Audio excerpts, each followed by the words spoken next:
Kaprumde, magandang morning. Update tayo sa ating pitsay mga kaprumde na nasira sa ulan mga kaprumde. Tsaka nasira sa mga insektong mga paru-paro mga kaprumde. Yun ang ating kunti lang na natira sa ating pasabog na pitsay.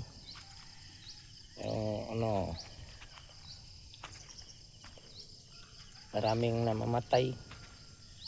Yun, nagre-rehab naman tayo ngayon sa ating pitsay. May pangalawa natin pasabog. Ayan wala ganong tumutubo. Nadaanan din ng 2 araw na ulan. Yun. Ito. Ayan. Rehabin natin na itong kaprumdi. Ang gawin natin ito, bungkalin naman natin ito ulit dahil katapos nagtanim na naman tayo. Taniman na natin na itong natitira nilang mga seedling na hindi marami, yun babawasan natin, tapos magtatanim naman tayo mga kaprumdi. Ito sinimulan ko na to mga kaprumdi. Yun doon ng pala doon ng pala. Yung pala na yun ang gagamitin ko naman pagbubungkal. Tapos ito naumpisahan na to.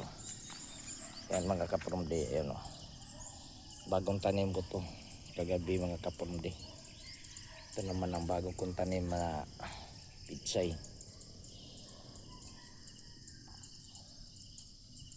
Inanaw ko lang talaga to kaprumdi dahil wala, mahirap. Iba talaga ang maraming tinamaan ng yun ang natin ng ulan tinamaan siya, tapos marami pang paru-paro. Yun. Kaya ginagawa ko, tanim ko na lang ng mano-mano. Ayan. Dito kasi dito lahat pasabog to lahat, pero ngayon wala na. Inano ko naman ngayon yung may naglipad-lipad na lumilipad na paru-parong maliliit. Yun ang kumakain ng nila, kumakain ng mga dahon. Yan, tingnan mo ang dahon, iba lang, pero sige lang, kagaling na ito pag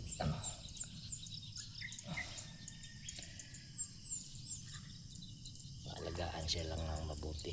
Kung napalaray mga kaprumdi, baka pa to, naibinta pa to sa palengke pag lumaki na. Hintay lang tayo ng 25 days nito simula ng pagtanim hanggang pag-harvest. Ito naman ang bago natin tanim ngayon. Ito kagabi pa to. Ayan po, ito isang gabi. Ito, yan makikita nimo yung na yan. Yan pero paraw na yan, maliliit ayun lumilipad. Yun ang kumakain ng mga dahon nila. Dati hindi ito kumakain sila ng mga dahon. Ngayon marami na kinakain nila ang dahon ng pitsay. Kaya ang resulta ganito ang kabutas-butas. Ayun nagkabutas-butas kanilang dahon. Sinisira ng mga paru-parong maliliit. Ini-sprayhan ko naman siya, namamatay naman ang iba. Yung iba naman hindi. Mahirap pusain kasi lumilipad sila. Karamihan talaga na-drop lang sila. Yung maliliit ang kumakain, yung malalaking paru-paro hindi naman sila kumakain. Dati isprayhan ko lang ng isang beses, makaya pa, ngayon hindi na. Naman ako ng ibang pag-insekto ang binibili ko para lang sana maagapan to sa insekto na pang-insekto natin na gamot. Yun dapat nakatrabaho naman tayo ng iba sana ang tungkol. Nakapaglinis naman ako ng ibang tanim, pero ngayon wala, nagpabalik-balik lang tayo sa pagtanim. ito. Ito gagawin pa natin to, ipaplatan naman to natin ulit dahil pagkatapos taniman, pati ito taniman din, ayan o. Tsaka yung iba naman ganun rin ang gagawin natin, ayan o. Ganun din ang gagawin natin. Yung iba kasi ayan, katulad nito, pantal-pantal ang kanilang hindi lahat may tubo.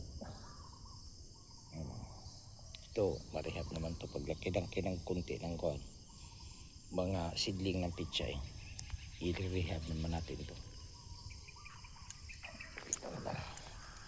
Ito binabawasan ko na to, and dito ako nagkuha ng pampunla dito, doon sa kabila yung pinakita ko, nakaplasta rin ito. Yan, yung lipad-lipad ng mga parang maliliit, yun ang kumakain sa kanila. Yan, kita nyo lumilipad isa-isa. Pero medyo naagapan po kunti, pero hindi talaga sa ganun. Maganda na sana, pero butas-butas pa kanilang ko. Sana maagapan po mga kapundi. Sayang, ang dami pa naman sana nito. Yan o. Dito rin sa kabila, ganun pa rin ang nangyari. Tinamaan sila ng mga ayan o. Ito, rehab naman to. Marami na naman itong trabaho mga kapundi. Yan o, kunti lang tumutubo. Pati dito sa kabila, yan o, kunti lang tumutubo. Siguro pang makuhaan ko ito, kung di makuha ko ito, magtatanim naman tayo ng pipino. Hanggang sa muli ng mga kapundi, sana huwag niyong kalamitan mag-subscribe sa aming YouTube channel, Prundi Twin Vlog. Maraming salamat. At sana huwag niyong kalimutan pa rin mag-share, mag-like at mag-comment mga kapundi. Hanggang sa muli mga kapundi, paalam. Salamat.